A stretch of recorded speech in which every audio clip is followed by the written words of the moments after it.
আৰম্ভ কৰোঁ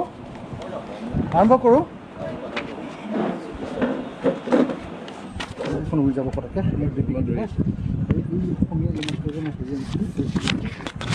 কাম কৰোঁ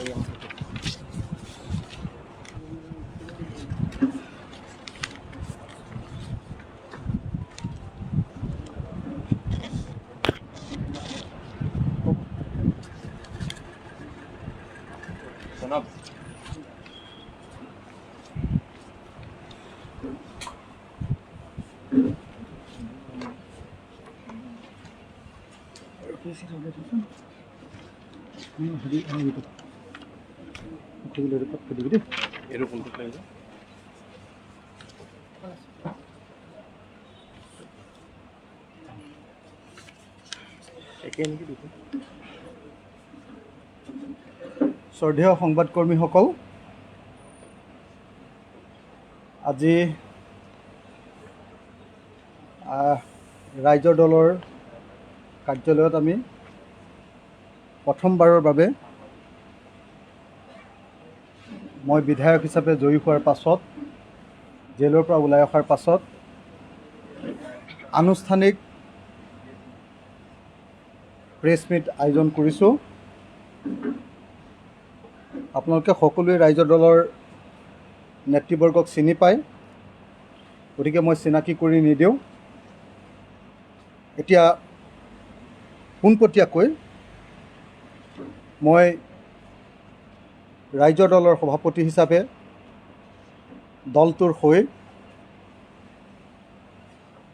বৰ্তমান সময়ৰ কেইটামান অত্যন্ত গুৰুত্বপূৰ্ণ প্ৰশ্নত আমাৰ বক্তব্য প্ৰদান কৰিব খুজিছোঁ। আপোনালোক সকলোৱে জানে যে মই জেলৰ পৰা ওলোৱাৰ পাছতেই মাত্ৰ এটা ৰাতি গুৱাহাটীত থাকিয়ে শিৱসাগৰলৈ গুচি যোৱাৰ কাৰণে যোৱা সময়খিনিত অসমৰ ৰাজনীতিত যিবিলাক ঘটনা ঘটিছে, সেই ঘটনাবিলাক সন্দৰ্ভত মই একো বক্তব্য প্ৰকাশ কৰিব পৰা নাই। আৰু লগতে আমাৰ কেন্দ্ৰীয় নেতৃবৰ্গও মোৰ লগতে যোৱা এসপ্তাহ ধৰি শিৱসাগৰত থকাৰ কাৰণে এই সময়খিনি সম্পৰ্কত আমাৰ দলৰ স্থিতি, চৰকাৰৰ কাম কাজ সম্পৰ্কত আমাৰ দলৰ স্থিতি আমি অৱগত কৰিব পৰা নাই।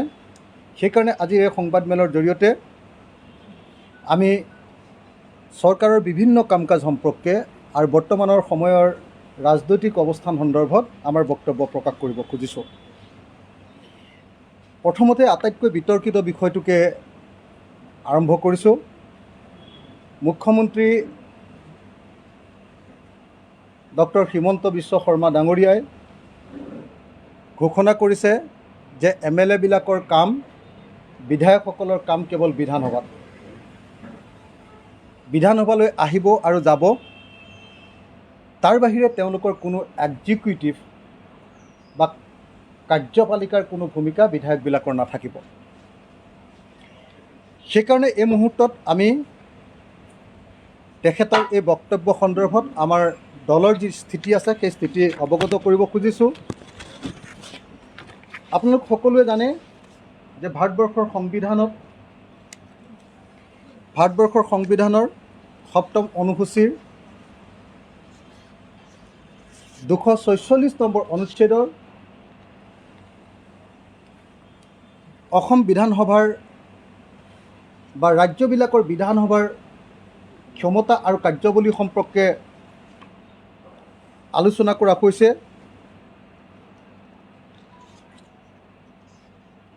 Subject matter of laws made by Parliament and by the legislature of states,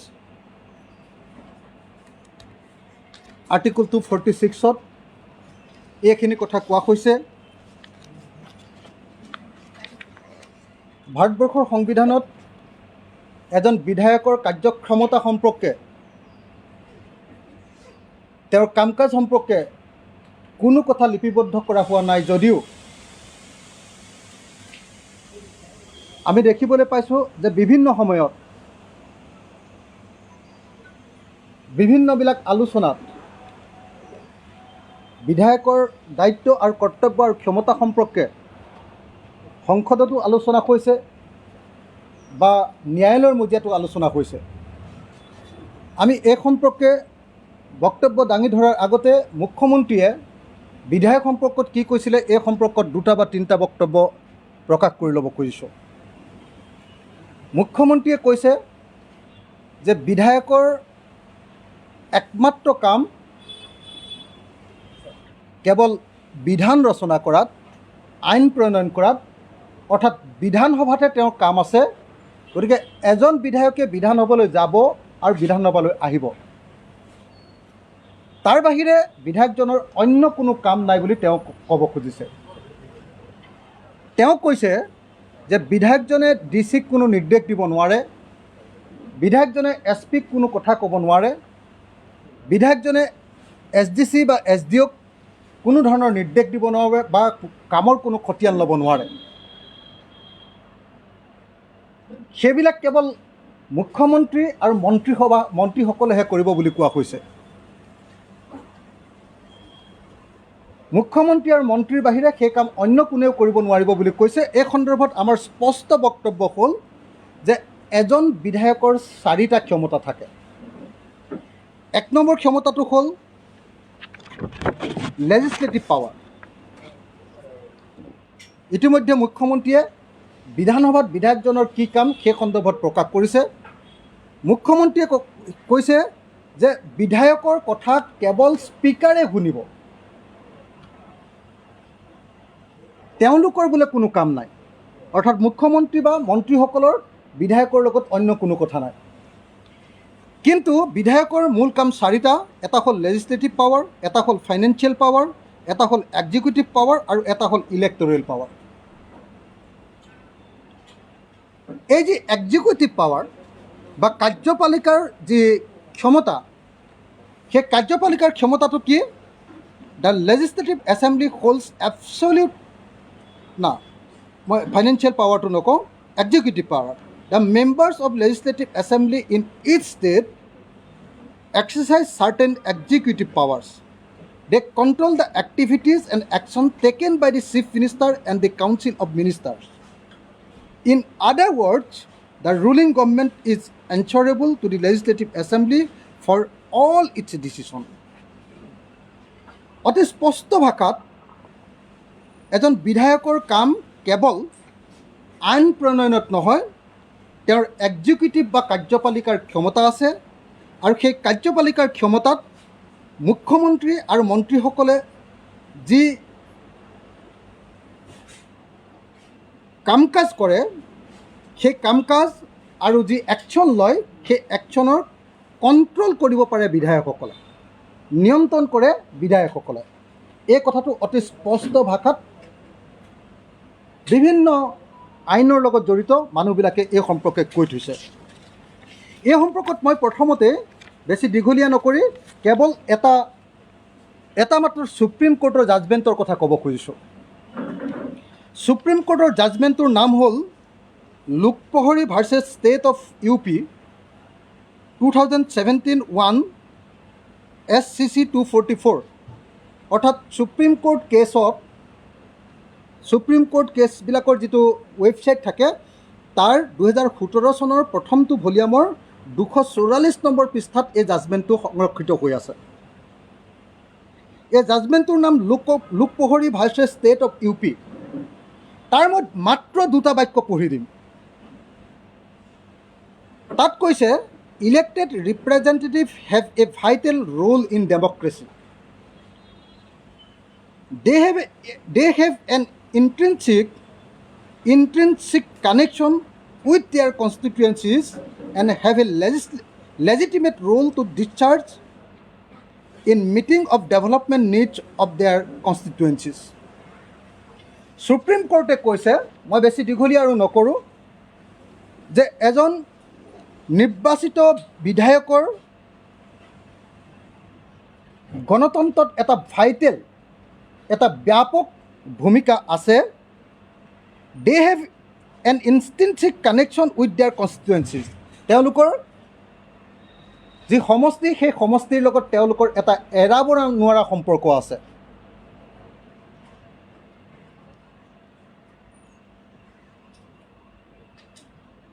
and have a legitimate role, আৰু এটা legitimate role to discharge in meeting of development needs of their কনষ্টিটুৱেঞ্চিছ।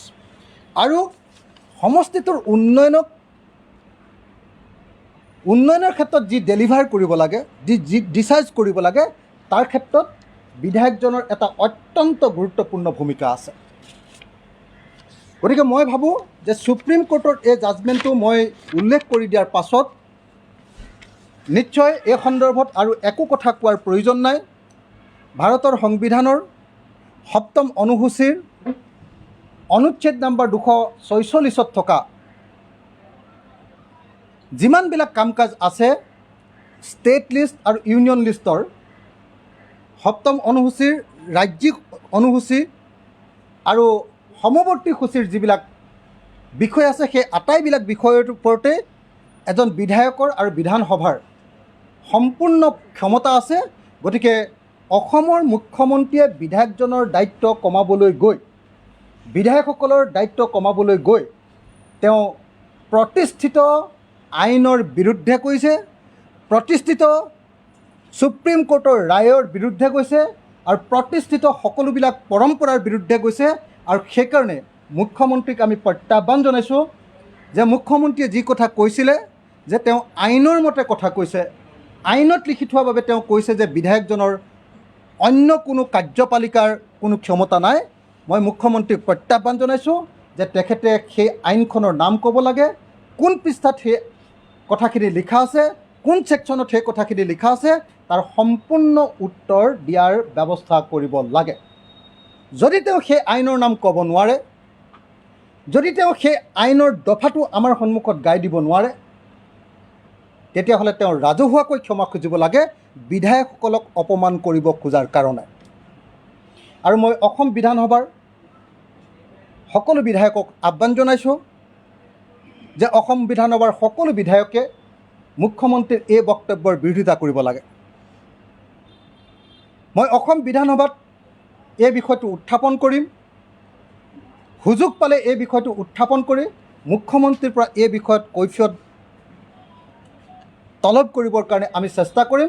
কাৰণ আপোনালোকে সকলোৱে জানে যে বিধানসভা হ'ল মুখ্যমন্ত্ৰীক কৈফিয়ত তলব কৰাৰ বা মন্ত্ৰীমণ্ডলীক বা চৰকাৰক কৈফিয়ত তলব কৰাৰ আটাইতকৈ উপযুক্ত স্থান। গতিকে এইবাৰৰ অহা 12 জুলাই তাৰিখৰ পৰা যি বিধানসভা আছে, সেই বিধানসভাত মুখ্যমন্ত্ৰীয়ে বিধায়কক কৰা অপমানৰ বিৰুদ্ধে বক্তব্য প্ৰদান কৰা হ'ব, সেই প্ৰশ্ন উত্থাপন কৰা হ'ব আৰু মুখ্যমন্ত্ৰীক কৈফিয়ত তলব কৰা হ'ব। মই অসমৰ প্ৰত্যেকজন বিধায়ককে চৰকাৰৰ এই মুখ্যমন্ত্ৰীৰ এনেকুৱা ধৰণৰ উতনুৱা কথাৰ বিৰুদ্ধে, অনৈতিক কথাৰ বিৰুদ্ধে, মুখ্যমন্ত্ৰীৰ এনেকুৱা অবৈধ কথাৰ বিৰুদ্ধে আৰু সংবিধান বিৰোধী কথাৰ বিৰুদ্ধে বক্তব্য প্ৰদান কৰিবৰ কাৰণে, মাত পাতিবৰ কাৰণে আৰু প্ৰতিবাদ কৰিবৰ কাৰণে আহ্বান জনাইছোঁ। এজন বিধায়কৰ কেনেকুৱা ধৰণৰ কাৰ্যপালিকাৰ ক্ষমতা থাকে?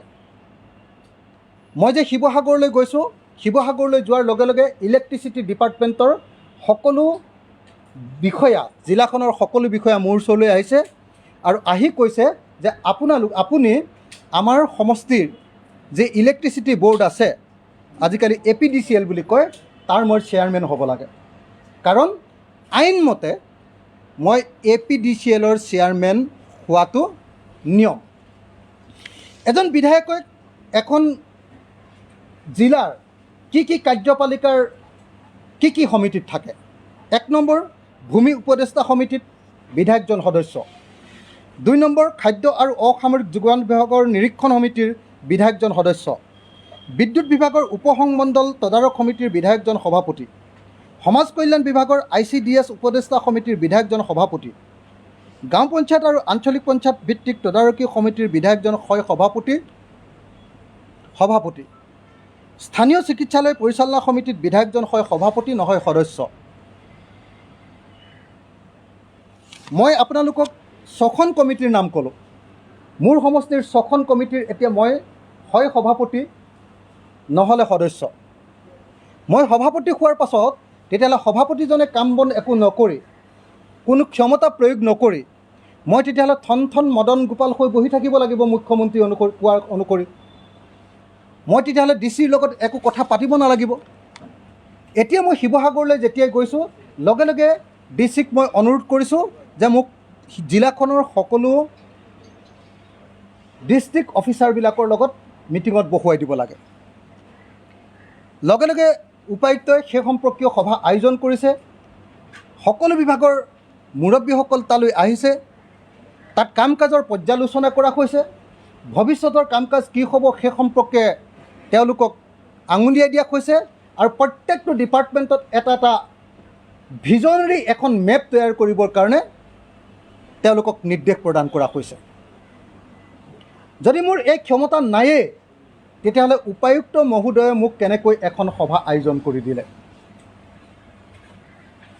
গতিকে মুখ্যমন্ত্ৰীক প্ৰত্যাহ্বান জনাই কৈছোঁ যে যদি আমাৰ কোনো কাৰ্যপালিকাৰ ক্ষমতা নাই তেতিয়াহ'লে এই 6খন যি সমিতি আছে এই 6খন সমিতিৰ পৰা বিধায়কসকলৰ নাম কৰ্তন কৰাৰ ব্যৱস্থা গ্ৰহণ কৰিব লাগে।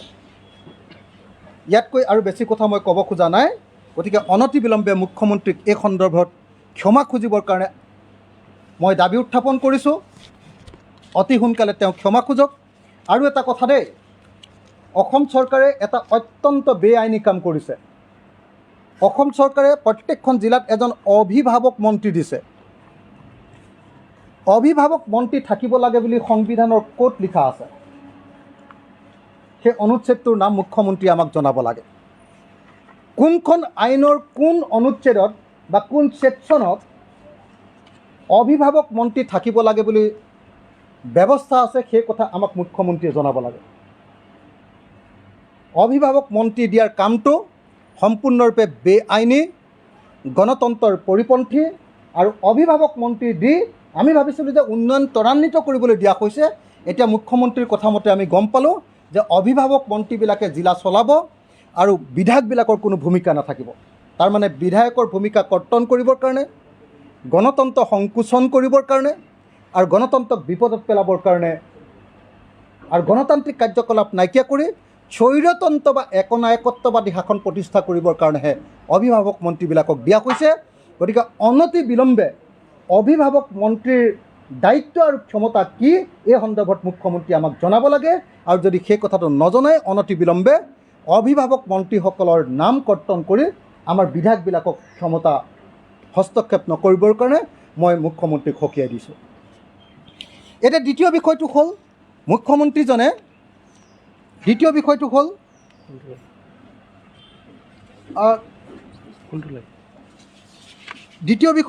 আপোনাৰ আপোনাৰ কেইদিনমান ধৰি যে অসমত সাংঘাতিক ধৰণৰ এনকাউণ্টাৰ চলি আছে। আপোনালোকে দেখিছে হিমন্ত বিশ্ব শৰ্মা মুখ্যমন্ত্ৰী হোৱাৰ পাছত আশ্চৰ্যজনকভাৱে অসমত কিছুমান ঘটনা ঘটিবলৈ লৈছে। সেই ঘটনাবিলাকৰ ভিতৰত আটাইতকৈ ডাঙৰ ঘটনাটো হ'ল অভিযুক্তক অপৰাধ কৰা বুলি অনুমান কৰি অভিযুক্তক যেতিয়া এজন পুলিচে ধৰে, আজি কিছুদিনৰ পৰা অভিযুক্তক গুলিয়াই দিয়া আৰম্ভ কৰা হৈছে। তেওঁৰ ওপৰত কোনো বিচাৰ নকৰাকৈ শাস্তি দিয়া কাম আৰম্ভ কৰি দিয়া হৈছে। এইটো সম্পূৰ্ণৰূপে গণতান্ত্ৰিক কাৰ্যপদ্ধতিৰ বিৰোধী এটা কাম, অগণতান্ত্ৰিক কাম আৰু এটা ফেচিবাদী কাম হৈছে। ইমান সঘনাই এই ঘটনাবিলাক ঘটিবলৈ লৈছে যে প্ৰত্যেকজন গণতান্ত্ৰিক মনৰ মানুহক আশংকিত কৰিছে যে অচিৰেই অসমত গণতন্ত্ৰ সম্পূৰ্ণৰূপে শেষ হ'ব আৰু অসম পুলিচ ষ্টেটত পৰিণত হ'ব। আমি সকলোৱে শংকা কৰিবলৈ লৈছোঁ যে অসমখন উত্তৰ প্ৰদেশৰ দিশত য়োগীৰাজৰ দিশত য়োগীৰাজ যোগীয়ে কি যোগী আছিলে?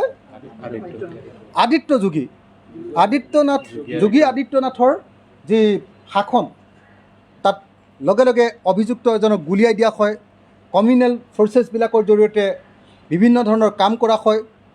ধৰ্ষণকাৰীসকলক ৰক্ষণাবেক্ষণ দিয়া হয়।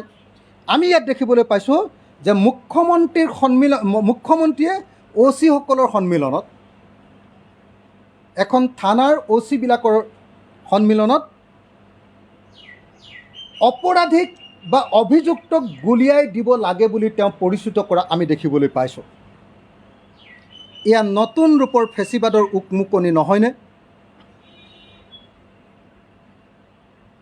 অভিযুক্তক শাস্তি প্ৰদানৰ কাৰণে এটা ন্যায়িক ব্যৱস্থা আছে। প্ৰথমতে পুলিচে ধৰে, পুলিচে তাৰপিছত তেওঁক ইণ্টাৰোগেট কৰে, পুলিচে তেওঁক ইণ্টাৰোগেট কৰি সেই কথাখিনি কেছ ডায়েৰী আকাৰে আৰু তাৰ পৰৱৰ্তী সময়ত চাৰ্জশ্বিট আকাৰে কোৰ্টক দিয়ে। কোৰ্টে সেই বিষয়টোৰ ওপৰত দীঘলীয়া ধৰণে বিচাৰ প্ৰক্ৰিয়া চলায় আৰু বিচাৰ প্ৰক্ৰিয়াৰ সমাপ্তিৰ শেষত কোৰ্টে ঘোষণা কৰে যে মানুহজন দোষী অথবা নিৰ্দোষী। আৰু যদি দোষী হয় তেতিয়াহ'লে তেওঁলোকক দোষী সাব্যস্ত কৰি শাস্তিমূলক ব্যৱস্থা গ্ৰহণ কৰা হয়। কিন্তু দুৰ্ভাগ্যজনকভাৱে মুখ্যমন্ত্ৰী হিমন্ত বিশ্ব শৰ্মাৰ কাৰ্যকালত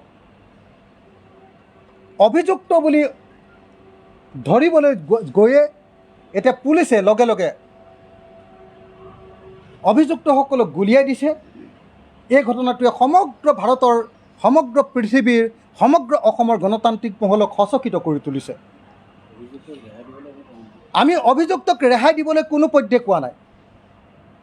অভিযুক্তক ধৰা হওক, অভিযুক্তক বিচাৰ কৰা হওক, অভিযুক্তক তেওঁৰ যিবিলাক অপৰাধ সেই সম্পৰ্কে পুলিচে ইণ্টাৰোগেট কৰক আৰু তাৰ পাছত কোৰ্টত পেছ কৰক। আৰু যদি বেছি ডাঙৰ অভিযুক্ত তেতিয়াহ'লে তেওঁলোকক জেলত ভৰাই ৰখা হওক আৰু তাৰ পাছত যদি সঁচাকৈ ডাঙৰ অভিযুক্ত তেতিয়াহ'লে দৰকাৰ হ'লে ফাঁচি দিয়ক বা যাৱজ্জীৱন কাৰাদণ্ড দিয়ক। কিন্তু তাকে নকৰি এজন মানুহ ধৰাৰ লগে লগে তেওঁ অপৰাধী হয় নে নহয় প্ৰমাণ হোৱাৰ আগতে গুলিয়াই দিয়াৰ ঘটনা কেতিয়াও সমৰ্থন কৰিব নোৱাৰে। এয়া অগণতান্ত্ৰিক, এয়া ফেচিবাদী। মোৰ হাতত এই মুহূৰ্তত এনেকুৱা 12টা কেছ আছে, যি 12টা কেছত আমি দেখিছোঁ 22 জুনৰ দিনা ছফিকুল নামৰ এজন মানুহক আজাৰাত গুলিয়াই দিয়া হৈছিলে। 23 জুনত বুবু কোঁৱৰ নামৰ এজন অত্যন্ত দুৰ্ধৰ্ষ অপৰাধী বুলি অভিযোগ থকা লোকক গুলিয়াই হত্যা কৰা হৈছিল। 24 জুনত মুজামিল হকক বৰপেটা ৰোডত গুলিয়াই দিয়া হৈছিল। 2 জুনত ছফিকুল ইছলামক ধুবুৰীত গুলিয়াই দিয়া হৈছিল। 29 জুনত ৰাজা বাবু সিঙক গুলিয়াই দিয়া হৈছিল। 2 জুলাইত কমলদীপ সিং সিদ্ধু নামৰ ASI এজনক হত্যা কৰা হৈছিল। 2 জুলাইত ছায়েদ আলীক মৰিগাঁৱত গুলিয়াই দিয়া হৈছিল। 3 জুলাইত চুৰাংগ চাইনিয়া কোকৰাঝাৰত গুলিয়াই দিয়া হৈছিল। 4 জুলাইত অৰুণ যাদৱ গুলিয়াই দিয়া হৈছিল দক্ষিণ গাঁৱত। 6 জুলাইত লুনখুলাল মায়ে নামৰ মণিপুৰৰ এজন ড্ৰাগছৰ অভিযুক্তক, ড্ৰাগছৰ পেডলাৰ বুলি থকা অভিযুক্তক গুলিয়াই দিয়া হৈছিল। আৰু গুলিয়াই দিয়াই নহয়, গুলিয়াই দিবৰ কাৰণে মুখ্যমন্ত্ৰীয়ে ৰাজহুৱাভাৱে ক'বলৈ আৰম্ভ কৰিছে। আমি দেখিবলৈ পাইছোঁ যে তেখেতৰ দিনতে DGPয়ে সাধাৰণ জনতাক লাঠিৰে কোবোৱা উচিত বুলি ৰাজহুৱাকৈ ক'বলৈ আৰম্ভ কৰিছে। এয়া নিশ্চয় ফেচিবাদৰ লক্ষণ।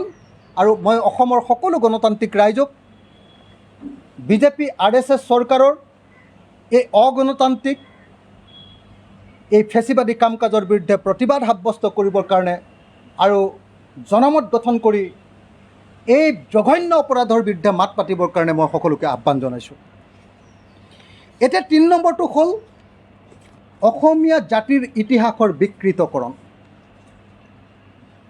মুখ্যমন্ত্ৰীয়ে যোৱা পৰহিৰ দিনা কৈছে যে অসমীয়া জাতিক বোলে শ্যামা প্ৰসাদ মুখাৰ্জীয়েহে বোলে বচালে। মুখ্যমন্ত্ৰীয়ে কৈছে আৰু কোনোবা বাতৰি কাগজত ওলাইছে যে মুখ্যমন্ত্ৰীয়ে বোলে ইতিমধ্যে অসমৰ বুৰঞ্জীবিদবিলাকে নিলিখা বুৰঞ্জী লিখিবলৈ এটা একদম মানে অলিখিত বুৰঞ্জী বোলে ইতিমধ্যে তেওঁ ক'বলৈ লৈছে আৰু তাক গ্লেমাৰাছ কৰি মানুহৰ সন্মুখত উত্থাপন কৰা হৈছে। কি বুলি কোৱা হৈছে যে অসমক পাকিস্তানৰ লগত চামিল হোৱাৰ পৰা ৰক্ষা কৰিলে বোলে শ্যামা প্ৰসাদ মুখাৰ্জীয়ে। মই আপোনালোকক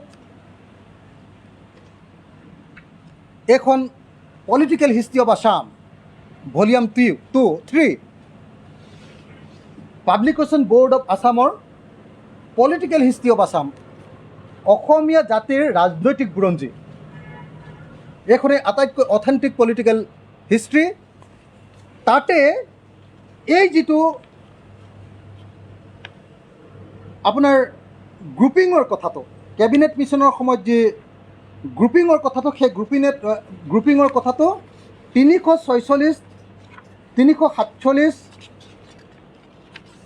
348, 349 আৰু 350 এই পৃষ্ঠাকেইটাত গ্ৰুপিং সম্পৰ্কত আলোচনা কৰা হৈছে। কম্প্ৰেহেনচিভ হিষ্ট্ৰী অফ আছামত এই কথাবিলাক আলোচনা কৰা হৈছে। নিৰুদ বৰুৱাৰ কিতাপত এই কথা আলোচনা কৰা হৈছে। ডক্টৰ অমূল্যেন্দু গুহৰ প্লেণ্টাৰ ৰাজটো স্বৰাজত আটাইতকৈ অথেণ্টিক বুৰঞ্জীকেইখনৰ নাম মই কৈছোঁ, তাত এই কথাবিলাক আলোচনা কৰা হৈছে। কিন্তু মই ক'তো পোৱা নাই যে গ্ৰুপিঙৰ পৰা অসমক শ্যামাপ্ৰসাদ মুখাৰ্জীয়ে বচালে বুলি মই ক'তো পোৱা নাই। আপোনালোকে সকলোৱে জানে যে মই যদিও ইংৰাজী সাহিত্যৰ ছাত্ৰ আছিলোঁ, মোৰ আটাইতকৈ ইণ্টাৰেষ্টেড বিষয়টো আছিলে হিষ্ট্ৰী। মই অসম বুৰঞ্জী পাত পাতকৈ পঢ়া মানুহ বুলি নিজকে ভাবোঁ। অসম বুৰঞ্জীৰ আটাইতকৈ গুৰুত্বপূৰ্ণ আটাইবিলাক বুৰঞ্জীৰ কিতাপ মই পঢ়িছোঁ, কিন্তু আজিলৈকে কোনো এখন বুৰঞ্জীত মই পোৱা নাই যে গ্ৰুপিঙৰ পৰা অসমক বচালে শ্যামাপ্ৰসাদ মুখাৰ্জীয়ে বুলি মই ক'তো এটা শব্দও ক'তো পোৱা নাই। বৰং 350 নম্বৰ পৃষ্ঠাত অসম চৰকাৰে প্ৰকাশ কৰা, অৰ্থাৎ publication board of Assam, Assam প্ৰকাশন পৰিষদে প্ৰকাশ কৰা পলিটিকেল হিষ্ট্ৰী অফ আছামৰ 3য় ভলিউমৰ 350 নম্বৰ পৃষ্ঠাত কি লিখা আছে চাওক। Bordoloi felt that Assam was gradually being isolated, but the only exception was Gandhiji, who remained unmoved from his earlier views on grouping. সৰ্বভাৰতীয় যি নেতৃত্ব আছিলে, সেই নেতৃত্বৰ ভিতৰত একমাত্ৰ মহাত্মা গান্ধী আছিলে, যি মহাত্মা গান্ধীয়ে কৈছিলে যদি তোমালোকক পূব পাকিস্তানৰ লগত চামিল কৰিব খুজিছে আৰু যদি তোমালোকে থাকিব নোখোজা, তেতিয়াহ'লে তোমালোকে প্ৰতিবাদ কৰাৰ অধিকাৰ আছে, আৰু যদি তোমালোকে প্ৰতিবাদ কৰা তেতিয়াহ'লে মই তোমালোকৰ লগত আছোঁ। কেৱল গান্ধীয়ে সেই কথা কৈছিলে, আৰু কোনো ভাৰতীয়, আনকি জৱাহৰলাল নেহৰুৱেও অসমবাসীৰ পক্ষত নাছিলে। আমি জানো যে গ্ৰুপিঙৰ পৰা অসমক বচাইছিলে অসমৰ গোপীনাথ বৰদলৈ আৰু সেই সময়ৰ কংগ্ৰেছ নেতৃত্বই, আৰু আমি সকলোৱে জানো যে গ্ৰুপিঙৰ বিৰুদ্ধে গোটেই অসমজুৰি প্ৰতিবাদ হৈছিলে, আৰু সেই গণ প্ৰতিবাদৰ এজন নেতা আছিলে আমাৰ বিষ্ণুপ্ৰসাদ ৰাভা।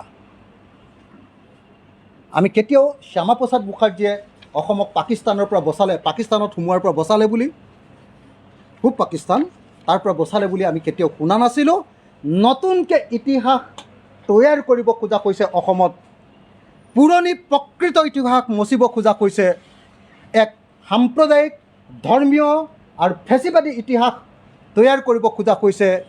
এই অত্যন্ত ভয়ানক ঘটনাৰ পৰা অসমবাসীক আমি আঁতৰি থাকিবৰ কাৰণে আৰু সাৱধান হৈ থাকিবৰ কাৰণে অনুৰোধ জনাইছোঁ। তাৰ পাছত তেখেতে কৈছে অত্যন্ত গণ্ডগোলীয়া, চব প্ৰত্যেকটো কথাই মিছা কথা কৈছে। এজন মুখ্যমন্ত্ৰী যি কিতাপ নপঢ়ে, এজন মুখ্যমন্ত্ৰী যি অসমৰ বুৰঞ্জী নাজানে, এজন মুখ্যমন্ত্ৰী অসমত আছে যি ভাৰতৰ সংবিধান পঢ়া নাই, যি মুখ্যমন্ত্ৰী আছে যি দৰকাৰী আইনকেইখন পঢ়ি লোৱা নাই, বিধায়কৰ কি ক্ষমতা আছে সেই সম্পৰ্কে কথাকেইটা আজিলৈকে পঢ়ি লোৱা নাই। সেইজনে হ'ল অসমৰ মুখ্যমন্ত্ৰী হিমন্ত বিশ্ব শৰ্মা। সেই হিমন্ত বিশ্ব শৰ্মাই কৈছে যে অসমীয়া ভাষাটোক বোলে বচালে আপোনাৰ শ্যামাপ্ৰসাদ মুখাৰ্জীয়ে। তেওঁ কৈছে অসমীয়া ভাষা প্ৰতিষ্ঠাৰ ক্ষেত্ৰত বোলে লক্ষ্মীনাথ বেজবৰুৱাৰ সমানে শ্যামাপ্ৰসাদ মুখাৰ্জীৰ সহযোগ আছিল। ক'ত লক্ষ্মীনাথ বেজবৰুৱা আৰু ক'ত শ্যামাপ্ৰসাদ মুখাৰ্জী? শ্যামাপ্ৰসাদ মুখাৰ্জীৰ লগত লক্ষ্মীনাথ বেজবৰুৱাৰ সম্পৰ্ক কি?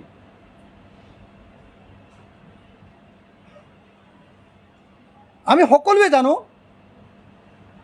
যে লক্ষ্মীনাথ বেজবৰুৱাই গোটেই অসমীয়া ভাষাটোৰ আধুনিক চেপটো দিছে। অৰুণোদয়, তাৰ পৰৱৰ্তী সময়ত লক্ষ্মীনাথ বেজবৰুৱা, আৰু তাৰ গোটেই ষ্ট্ৰাকচাৰেল কামটো, তাৰ চাইণ্টিফিক কামটো গোটেইটো কৰিছে আমাৰ বাণীকান্ত কাকতি। আৰু বাণীকান্ত কাকতিক সেই অসমীয়া ভাষাৰ গোটেই কামটো চাইণ্টিফিকভাৱে এইটো যে বঙালী ভাষা নহয় আৰু বঙালী ভাষাৰ পৰা যে সম্পূৰ্ণ স্বতন্ত্ৰীয় এটা ভাষা, সেই কামটো চাইণ্টিফিকেলি যেতিয়া গৱেষণা কৰি যেতিয়া কিতাপ লিখিছে, বাণীকান্ত কাকতি সেই কামটোত সহায় কৰিছে আমাৰ কি নাম, বঙালী পণ্ডিত কি নাম আছিলে, হা, বিখ্যাত বাঙালী পণ্ডিতজনৰ নাম কি আছিলে, হা, সুনীতি কুমাৰ চট্টোপাধ্যায়।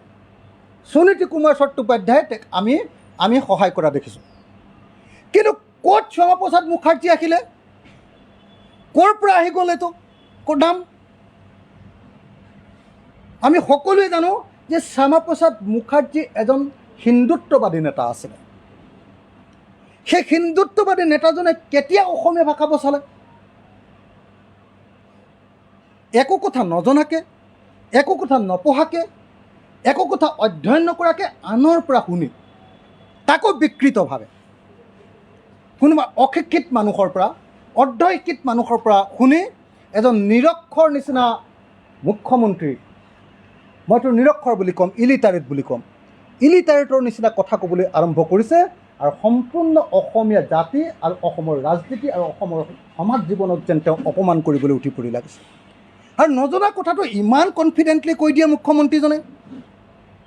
নাজানে তেওঁ আজিলৈকে চাগে এই বিষয়ে এটা বাক্যও পঢ়িয়ে পোৱা নাই চাগে। না পলিটিকেল হিষ্ট্ৰী অফ আছাম বোধহয় পঢ়িছে, না কম্প্ৰেহেনচিভ হিষ্ট্ৰী অফ আছাম পঢ়িছে, না বাণীকান্ত কাকতিৰ কিতাপকেইখন পঢ়িছে হয়তো, না বেজবৰুৱাৰ সেই সম্পৰ্কীয় অসমীয়া ভাষা ৰক্ষাৰ সেই সংগ্ৰাম সম্পৰ্কীয় কথাবিলাক পঢ়িছে। ক'ৰবাৰ পৰা এজন মানুহ টপকাই দিলে, হঠাতে যিজনে বোলে অসমীয়া জাতিটোক, অসমীয়া ভাষাটোক বচাই দিলে। মই বৰং আপোনালোকক ক'ব খুজিছোঁ, আচল সত্যকেইটা মই আপোনালোকৰ সন্মুখত তুলি ধৰিব খুজিছোঁ। আচলতে এই সম্পৰ্কীয় কথাকেইটা কি? তেখেতে কৈছে যে কলিকতা বিশ্ববিদ্যালয়ত অসমীয়া ভাষাটোক বোলে প্ৰথমতে স্বীকৃতি দিলে, কি কয়, শ্যামাপ্ৰসাদ মুখাৰ্জী নামৰ এই হিন্দুত্ববাদী নেতাজনে। আচলতে কি, কলিকতা বিশ্ববিদ্যালয়ৰ স্নাতক আৰু স্নাতকোত্তৰ পাঠ্যক্ৰমৰ বিষয় হিচাপে অসমীয়া ভাষাই স্বীকৃতি লাভ কৰাত আটাইতকৈ বেছি যিসকলৰ অৱদান আছিল, তাৰে এজন আছিল বিশ্ববিদ্যালয়ৰ উপাচাৰ্য আশুতোষ মুখাৰ্জী। তেখেত আছিল শ্যামাপ্ৰসাদৰ দেউতাক। সদাগৰ ভোলানাথ বৰুৱাৰ ধনেৰে হেমচন্দ্ৰ গোস্বামীয়ে যুগুত কৰা অসমীয়া সাহিত্যৰ চানেকি বিশ্ববিদ্যালয়ে ছপা কৰি উলিয়াইছিল। তাৰ আগৰ পৰাই বিশ্ববিদ্যালয় অৰ্থাৎ কলিকতা বিশ্ববিদ্যালয়ত মেট্ৰিকুলেশ্যন আৰু ইণ্টাৰমিডিয়েট পাঠ্যক্ৰমত অসমীয়া বিষয় চলি আছিল। মানে অসমীয়া ভাষা কলিকতা বিশ্ববিদ্যালয়ত শ্যামাপ্ৰসাদ মুখাৰ্জীয়ে বাদেই দিয়ক, তেওঁৰ দেউতাকেও প্ৰতিষ্ঠা কৰিছিলে বুলি আচলতে ক'ব নোৱাৰি। তাৰ আগৰে পৰা তেওঁৰ দেউতাক যেতিয়া ভাইচ চেঞ্চেলৰ আছিলে, তাৰ আগৰে পৰা কলিকতা বিশ্ববিদ্যালয়ত মেট্ৰিকুলেশ্যন আৰু ইণ্টাৰমিডিয়েট পাঠ্যক্ৰমত অসমীয়া বিষয় চলি আছিল। কলিকতা বিশ্ববিদ্যালয়ৰ অসমীয়া বিষয়ৰ প্ৰথম অধ্যাপক আছিল অম্বিকানাথ বৰা। এওঁ বেলেগ এজনৰ নাম কৈছে, কি নাম কৈছে, বিৰিঞ্চি কুমাৰ বৰুৱা বোলে প্ৰথমগৰাকী অধ্যাপক হিচাপে নিযুক্তি আছিল। আশ্চৰ্যজনকভাৱে প্ৰত্যেকটো কথাই মিছা, প্ৰত্যেকটো কথাই ভুল তথ্যৰ ওপৰত আধাৰিত। বৰং আমি আকৌ এবাৰ কৈছোঁ যে কলিকতা বিশ্ববিদ্যালয়ত অসমীয়া বিষয়ৰ প্ৰথম অধ্যাপকজনৰ নাম অম্বিকানাথ বৰা। তেখেত আছিল সত্যনাথ বৰাৰ পুত্ৰ আৰু জ্ঞাননাথ বৰাৰ ভাতৃ। ডক্টৰ বিৰিঞ্চি কুমাৰ বৰুৱা নহয়।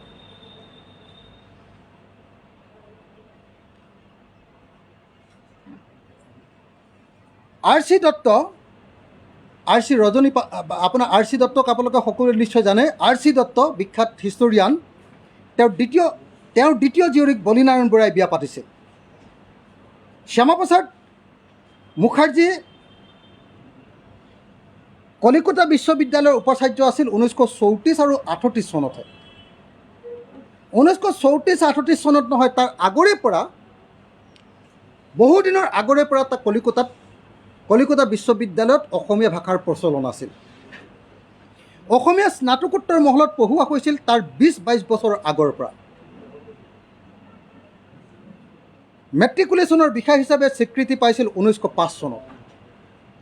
মই আকৌ এবাৰ কৈছোঁ, মুখ্যমন্ত্ৰীয়ে কৈছে যে কলিকতা বিশ্ববিদ্যালয়ত অসমীয়া ভাষা বোলে শ্যামাপ্ৰসাদ মুখাৰ্জীয়ে আৰম্ভ কৰিছিল। মই আপোনালোকক জনাব খুজিছোঁ যে কলিকতা বিশ্ববিদ্যালয়ত মেট্ৰিকুলেশ্যনত অসমীয়া ভাষাই স্বীকৃতি লাভ কৰিছিল 1905 চনত, আৰু MA ক্লাছত অসমীয়া ভাষাই স্বীকৃতি লাভ কৰিছিল 1914-15 চনত, তেনেকুৱামান চনত হ'ব। আৰু শ্যামাপ্ৰসাদ মুখাৰ্জী অৰ্থাৎ এই হিন্দুত্ববাদী নেতাজন কলিকতা বিশ্ববিদ্যালয়ৰ উপাচাৰ্য আছিল 1934 চনৰ পৰা 38 চনৰ ভিতৰত। গতিকে মুখ্যমন্ত্ৰীয়ে প্ৰত্যেকটো কথাই মিছা কথা কৈছে। মুখ্যমন্ত্ৰীৰ প্ৰত্যেকটো তথ্যই ভুল তথ্য, মুখ্যমন্ত্ৰীৰ প্ৰত্যেকটো বাক্যই মিছা, আৰু প্ৰত্যেকটো মিছা বাক্যৰে মুখ্যমন্ত্ৰীয়ে অসমীয়া জাতিটোক বিপথে পৰিচালিত কৰিব খুজিছে, আৰু অসমীয়া জাতিটোৰ ইতিহাস তেওঁ নতুনকৈ বিকৃত ৰূপত সজাব খুজিছে। এনেকুৱা এজন অশিক্ষিত, এনেকুৱা এজন নিৰক্ষৰ, এনেকুৱা এজন ভয়ংকৰ মুখ্যমন্ত্ৰীৰ পৰা মই সাৱধানে থাকিবৰ কাৰণে সমগ্ৰ অসমীয়া জাতিক আহ্বান জনাইছোঁ। তাৰ পাছত আহিলে অন্য এটা বিষয়লৈ মই যাব খুজিছোঁ, সেইটো হ'ল মই যিহেতু এইকেইদিন শিৱসাগৰত আছিলোঁ, সংবাদ মাধ্যমক লগ পাই থকা নাছিলোঁ, কাৰণ ৰাতিপুৱা 5 বজাত মই ৰাইজৰ মাজলৈ ওলাই যাওঁ আৰু ৰাতি 1:30মান বজালৈকে ৰাইজৰ লগত একেলগতে থকা হয়। 2 ঘণ্টা বা 2.5 ঘণ্টা সময় শুবলৈ পাইছিলোঁ, বাকী আটাইখিনি সময় যোৱা এসপ্তাহ ধৰি ৰাইজৰ লগত আছিলোঁ। গতিকে সংবাদ মাধ্যমক কথাবিলাক ক'ব পৰা নাছিলোঁ। মই আপোনালোকক ক'ব খুজিছোঁ যে ষ্টেন স্বামী নামৰ যিজন লোকক হত্যা কৰা হ'ল, মই হত্যা বুলি ক'ব খুজিছোঁ। NIA তেওঁক গ্ৰেপ্তাৰ কৰিলে 8 অক্টোবৰ 2020 চনত ভীমে কোৰেগাঁও যি ভায়োলেন্স হৈছিলে সেই তাত ভুৱা গোচৰত তেওঁক মিছাকৈ অভিযুক্ত কৰিলে। UAPA নামৰ এখন ক'লা আইনত, যিখনত মোক আবদ্ধ কৰি ৰখা হৈছিলে, যি NIA মোক ধৰি আনিছিলে, সেই NIA এই বুঢ়া মানুহজনক গ্ৰেপ্তাৰ কৰিছিলে, আৰু সেই বুঢ়া মানুহজনক 8 অক্টোবৰ 2020 চনৰ পৰা তেওঁৰ মৃত্যুৰ দিনটোলৈকে, অৰ্থাৎ 5 জুলাই 2021 চনলৈকে গ্ৰেপ্তাৰ কৰি ৰাখিছিলে। সেই মানুহজনক মই ভাবোঁ যে NIA, ভাৰত চৰকাৰ আৰু জেল কৰ্তৃপক্ষই হত্যা কৰিলে। এই হত্যাৰ কাৰণে সম্পূৰ্ণৰূপে জগৰীয়া NIA, জেল কৰ্তৃপক্ষ আৰু UAPA নামৰ এইখন ক'লা আইন। সমগ্ৰ ভাৰতবৰ্ষ জুৰি যিমানবিলাক ৰাজনৈতিক কৰ্মী আছে, যি প্ৰকৃততে চৰকাৰৰ বিৰোধিতা কৰে, যি প্ৰকৃততে সাম্প্ৰদায়িক ফেচিবাদৰ বিৰোধিতা কৰি BJP RSSক প্ৰত্যাহ্বান জনাব খুজিছে, সেই প্ৰত্যেকজন ৰাজনৈতিক কৰ্মীক আমি দেখিবলৈ পাইছোঁ যে ভাৰতবৰ্ষত UAPA নামৰ এই বেআইনী ভুৱা 2 নম্বৰী ক'লা আইনখনত গ্ৰেপ্তাৰ কৰা হৈছে, আৰু গ্ৰেপ্তাৰ কৰিছে NIA নামৰ আন্তঃৰাষ্ট্ৰীয় সন্ত্ৰাসবাদীক দমন কৰিবৰ কাৰণে, বিচাৰ কৰিবৰ কাৰণে, ধৰিবৰ কাৰণে, আৰু দেখিও যিসকলে সাৰ্বভৌমত্বৰ বিৰুদ্ধে, ভাৰতৰ সাৰ্বভৌমত্বৰ বিৰুদ্ধে কাম কৰে, ৰাষ্ট্ৰৰ বিৰুদ্ধে হাতত অস্ত্ৰ তুলি লয়, তেওঁলোকক ধৰিবৰ কাৰণে তৈয়াৰ কৰা NIA নামৰ এজেঞ্চিটোক লগাই এওঁলোকক এনেকৈ তিল তিলকৈ শাস্তি দিয়া হৈছে বা হত্যা কৰা হৈছে। ষ্টেন স্বামীৰ মৃত্যুৰ ঘটনাই প্ৰমাণ কৰিলে যে UAPA নামৰ এই যিখন ক'লা আইন, সেইখন অতি সোনকালে বাতিল কৰিব লাগে। ষ্টেন স্বামীৰ মৃত্যুৰ ঘটনাই প্ৰমাণ কৰিলে যে NIA নামৰ এই যিটো এজেঞ্চি, এই এজেঞ্চিটো সম্পূৰ্ণৰূপে এটা ৰাজনৈতিক এজেঞ্চি। এইটো কেতিয়াও কোনো পধ্যে এটা সাংবিধানিকভাৱে তৈয়াৰ কৰা আৰু সাংবিধানিক পদ্ধতিৰে আগবঢ়া এটা কোনো পধ্যে ভাল তদন্তকাৰী সংস্থা নহয়। ই এটা অত্যন্ত অপৰাধী তদন্তকাৰী সংস্থা।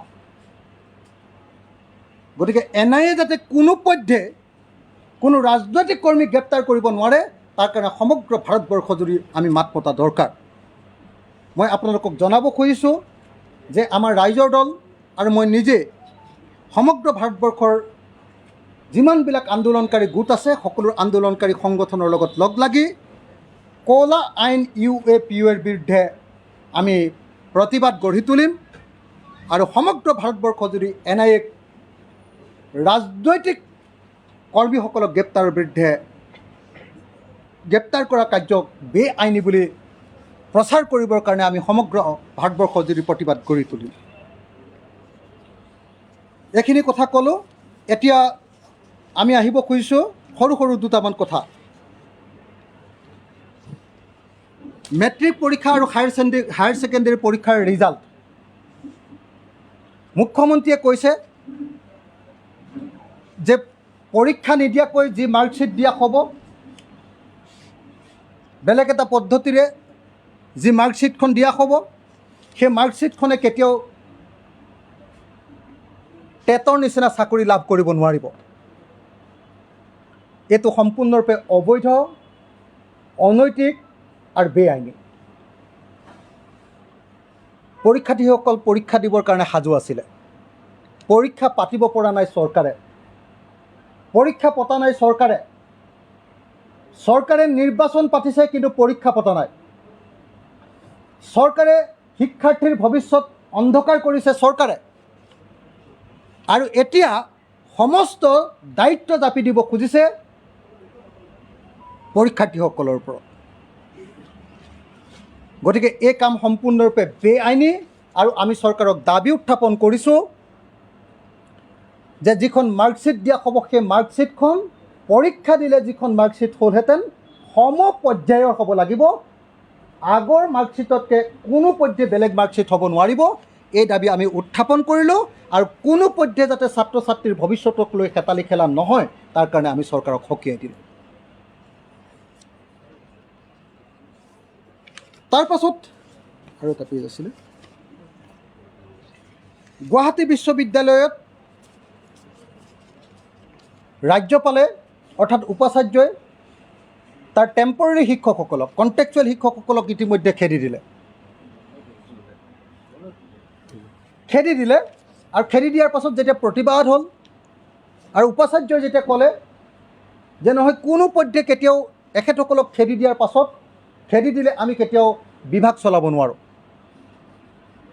তেতিয়া পুনৰ বিবেচনা কৰিবলৈ ৰাজ্যপাল বাধ্য হ'ল। ৰাজ্যপালে পলিটিকেলি মটিভেটেড হৈ উদ্দেশ্য প্ৰণোদিতভাৱে এনেকৈ শৈক্ষিক কামত হস্তক্ষেপ কৰাটো এটা অত্যন্ত অগণতান্ত্ৰিক কাম হৈছে। আৰু আমি আহ্বান জনাইছোঁ যে একাডেমিচিয়ানসকলৰ লগত আলোচনা নকৰাকৈ ভৱিষ্যতে যাতে এনেকুৱা অগণতান্ত্ৰিক কাম কৰা নহয়। আৰু লগতে আমি চৰকাৰলৈ দাবী উত্থাপন কৰিছোঁ যে গুৱাহাটী বিশ্ববিদ্যালয় নহয়, কলেজ আৰু স্কুলবিলাকতো যিমানবিলাক কণ্টেকচুৱেল শিক্ষক আছে, কণ্টেকচুৱেল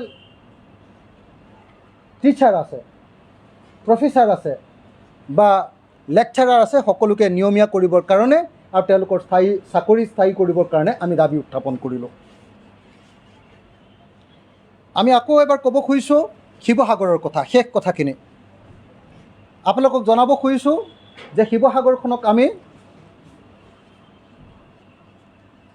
বিশ্ব ঐতিহ্য ক্ষেত্ৰৰূপে প্ৰতিষ্ঠা কৰিবৰ কাৰণে ৰাইজৰ দলে এক আঁচনি ল'ব খুজিছোঁ। আৰু তাৰ প্ৰাথমিক প্ৰক্ৰিয়া হিচাপত অহা 13 জুলাই দিনা অসম বিধানসভাত শিৱসাগৰক ষ্টেট হেৰিটেজ চিটি বা ষ্টেট হেৰিটেজ ছাইট হিচাপে ঘোষণা কৰিবৰ কাৰণে আমি চৰকাৰক আহ্বান জনাইছোঁ। ইতিমধ্যে অসম বিধানসভাত মোৰ এই প্ৰস্তাৱটো গৃহীত হৈছে আৰু অহা 13 তাৰিখৰ দিনা মই সেই প্ৰস্তাৱ উত্থাপন কৰিম। কাইলৈ মই 1500 শব্দৰে কিয় শিৱসাগৰক ষ্টেট হেৰিটেজ চিটিৰূপে ঘোষণা কৰিব লাগে তাত মোৰ লিখিত বক্তব্যখিনি প্ৰদান কৰাৰ যি নিয়ম, সেই লিখিত বক্তব্য কাইলৈৰ ভিতৰত প্ৰদান কৰিম। আৰু অচিৰে শিৱসাগৰক ষ্টেট হেৰিটেজ ছাইট ৰূপে আৰু তাৰ পৰৱৰ্তী সময়ত ৱৰ্ল্ড হেৰিটেজ ছাইট ৰূপে ঘোষণা কৰিবৰ কাৰণে যি প্ৰয়োজনীয় কাম আছে সেই প্ৰয়োজনীয় কামবিলাক কৰিবৰ কাৰণে আগবাঢ়ি যাম। মই সমগ্ৰ অসমবাসী ৰাইজৰ আশীৰ্বাদ বিচাৰিছোঁ আৰু লগতে চৰকাৰক এই ক্ষেত্ৰত সহযোগিতা কৰিবৰ কাৰণে আহ্বান জনাইছোঁ। মই বিৰোধী পক্ষৰ বিধায়ক আছোঁ বুলি যাতে শিৱসাগৰৰ এই গুৰুত্বপূৰ্ণ প্ৰস্তাৱটোক যাতে বিৰোধিতা কৰা নহয় বিধানসভাত অহা 13 তাৰিখৰ দিনা, আৰু বিধানসভাত যাতে সৰ্বসন্মতিক্ৰমে এই প্ৰস্তাৱটো পাছ কৰা হয় তাৰ কাৰণে মই আজিয়ে সকলোকে বিনম্ৰভাৱে অনুৰোধ জনাইছোঁ। তাৰোপৰি মই আপোনালোকক জনাব খুজিছোঁ, অহা অক্টোবৰ মাহৰ পৰা যিহেতু টুৰিষ্ট ছিজন আৰম্ভ হ'ব, আপোনালোকে অক্টোবৰ মাহত আহক শিৱসাগৰলৈ। সমগ্ৰ অসমবাসী ৰাইজক আহ্বান জনাইছোঁ, শিৱসাগৰক নতুন ৰূপত আপোনালোকে দেখিবলৈ পাব। শিৱসাগৰৰ চিভিল হস্পিটেলৰ লেতেৰা ৰূপটো একদম ভগা চিগা বিল্ডিং, পুৰণা বিল্ডিং।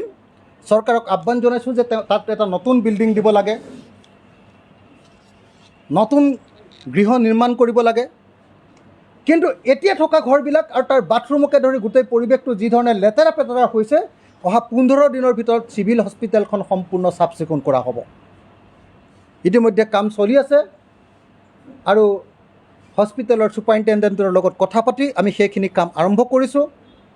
ঠিক তেনেকৈ অসমৰ প্ৰথমটো ৰজাৰ দ্বাৰা খন্দা আটাইতকৈ ডাঙৰ পুখুৰী, পুৰণি পুখুৰী, আৰু তাৰ পৰৱৰ্তী সময়ত খন্দা ন পুখুৰী, এই দুয়োটা পুখুৰী, এই দুটাই আটাইতকৈ অৰিজিনেল পুখুৰী অসমৰ। আটাইতকৈ ডাঙৰ ডাঙৰ সাগৰৰ নিচিনা, যাক অথাই সাগৰ বুলি কোৱা হয়, এনেকুৱা ডাঙৰ ডাঙৰ পুখুৰী। সেই পুখুৰীবিলাক চাফা কৰা, ঐতিহ্যমণ্ডিত স্থানসমূহ চাফা কৰা, তালৈ যোৱা ৰাস্তাবিলাক নিৰ্মাণ কৰা, তাৰ ভিতৰৰ ঠাইবিলাক চাফ চিকুণ কৰি গঢ়ি তোলা, তাক হিউমেন টাচ এটা দিয়া। এতিয়া অকল তলাতল ঘৰটো অকল ইটাখিনি দেখিবলৈ পায়, বিল্ডিংটো দেখিবলৈ পায়। তাক কেনেকৈ তলাতল ঘৰ হ'ল, তলাতল ঘৰ কোনে বনালে, কিয় বনালে, তাৰ ফাংচন কি আছিলে, তাৰ গুৰুত্ব কি, এই আটাইবিলাক বুজাবৰ কাৰণে টুৰিষ্ট গাইডৰ পৰা, টুৰিষ্ট ভলণ্টিয়াৰৰ পৰা একেবাৰে ডিজিটেল হেৰি দিয়ালৈকে, ছাইনবোৰ্ড দিয়ালৈকে ডিজিটেল এটা নতুন ৰূপত, আৰু তাত কলাক্ষেত্ৰ স্থাপন কৰাৰ পৰা লাইব্ৰেৰী আৰু মিউজিয়াম স্থাপন কৰালৈকে আৰু আৰ্কাইভ স্থাপন কৰালৈকে শিৱসাগৰত এক নতুন বৌদ্ধিক ঐতিহ্য গঢ়ি তুলিব খোজা হৈছে। অসমৰ প্ৰথম সময়ৰ যিসকল বুদ্ধিজীৱী, মণিৰাম দেৱানৰ পৰা যদি আমি আৰম্ভ কৰোঁ, লক্ষ্মীনাথ বেজবৰুৱাৰ বাঁহীৰ পৰা যদি আমি আৰম্ভ কৰোঁ, আৰু তাৰো আগত অৰুণোদয় প্ৰকাশৰ পৰা যদি আৰম্ভ কৰোঁ, অসমৰ বৌদ্ধিক ঐতিহ্যৰ প্ৰথমখন ঠাই বুলি ক'লে শিৱসাগৰৰ নাম ল'ব লাগিব। সেই শিৱসাগৰক এটা নতুন ৰূপত গোটেই অসম আৰু ভাৰতবৰ্ষৰ মানুহক আৰু পৃথিৱীৰ টুৰিষ্টসকলক দেখুৱাবৰ কাৰণে মই কিছু কাম আৰম্ভ কৰিছোঁ। অহা অক্টোবৰ মাহত সেই নতুন শিৱসাগৰখন আপোনালোকে দেখিবলৈ পাব। গতিকে মই আজিৰ পৰাই সকলো অসমবাসী ৰাইজক শিৱসাগৰলৈ যাবৰ কাৰণে অনুৰোধ কৰিছোঁ, আৰু অতি সোনকালে এই সম্পৰ্কীয় আনুষ্ঠানিক প্ৰচাৰ কাৰ্য আৰম্ভ কৰিম, যাতে শিৱসাগৰক আমি ৱৰ্ল্ড টুৰিষ্ট ডেষ্টিনেশ্যন কৰিব পাৰোঁ।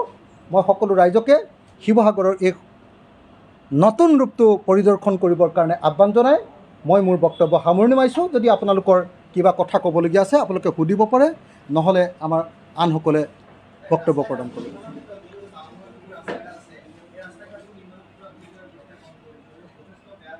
মানে শিৱসাগৰৰ ৰাস্তা ঘাট, শিৱসাগৰৰ ড্ৰেইন, শিৱসাগৰৰ বজাৰ, এইবিলাকৰ অৱস্থা একেবাৰে তথ্যবচ।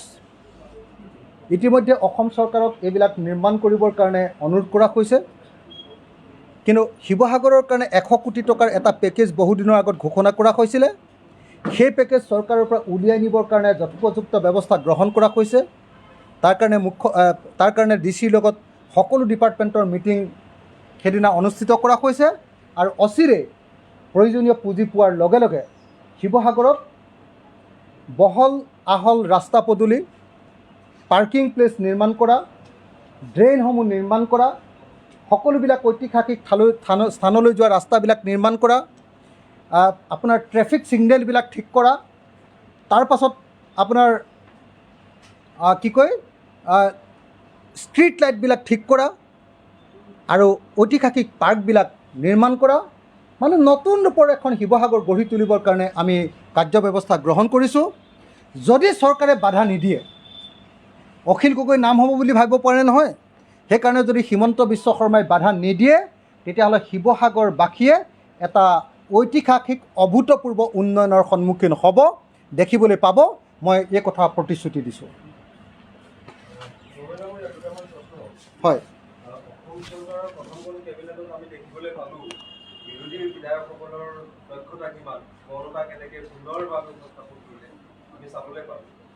কেবিনেটত নে অধিৱেশনত?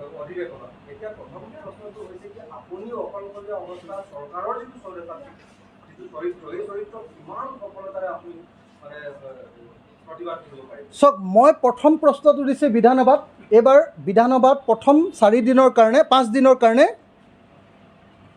এতিয়ালৈকে আমাক প্ৰশ্ন খোজা হৈছে।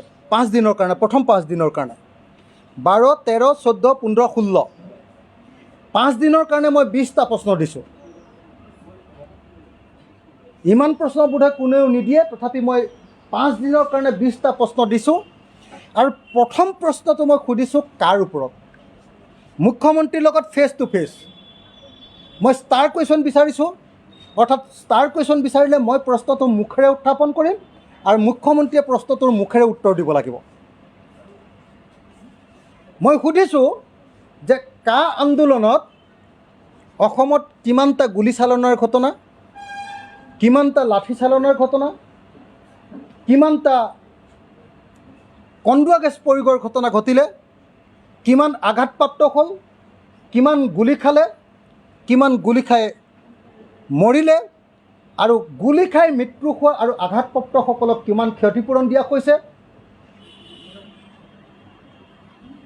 কাৰ ফলস্বৰূপে কিমান মানুহ অসমলৈ আহিব বিদেশী আৰু কেতিয়াৰ পৰা সংস্থাপিত কৰিব, আৰু আগতে যে গুলি খালে সদায় ক্ষতিপূৰণ দিয়া হয় মৃতকসকলক, এইবাৰ কিয় এতিয়ালৈকে ক্ষতিপূৰণ দিয়া হোৱা নাই? এই প্ৰশ্নবিলাক মই মুখ্যমন্ত্ৰীৰ লগত পোনপটীয়াকৈ সুধিব খুজিছোঁ। যে বিধানসভাত এই প্ৰশ্ন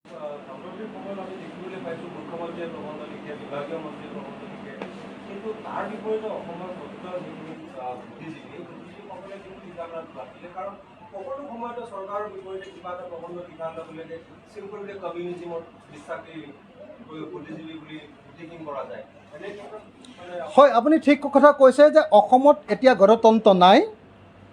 এতিয়া কোনোবাই চৰকাৰৰ বিৰুদ্ধে এটা বাক্য লিখিলেও লগে লগে তেওঁক বুক কৰা হয়, এৰেষ্ট কৰা হয়, নহ'লে পুলিচ থানালৈ মাতি নিয়া হয়।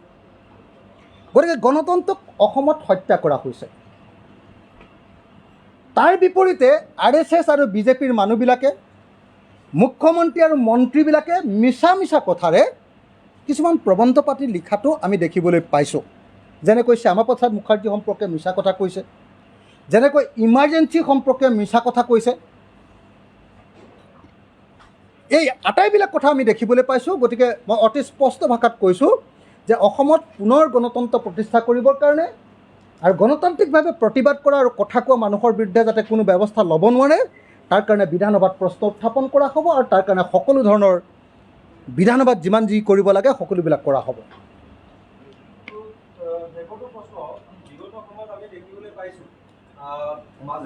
মাজুলীৰ পৰা আপোনাৰ ৱৰ্ল্ড হেৰিটেজ চাইটৰ কাৰণে আবেদন জনোৱা হৈছে, আৰু অৰুণাচল প্ৰদেশৰ জিৰ'কো আপোনাৰ ৱৰ্ল্ড হেৰিটেজ চাইট হিচাপে ৰিকগনাইজ কৰিবৰ কাৰণে আবেদন নিবেদন কৰা হৈছে।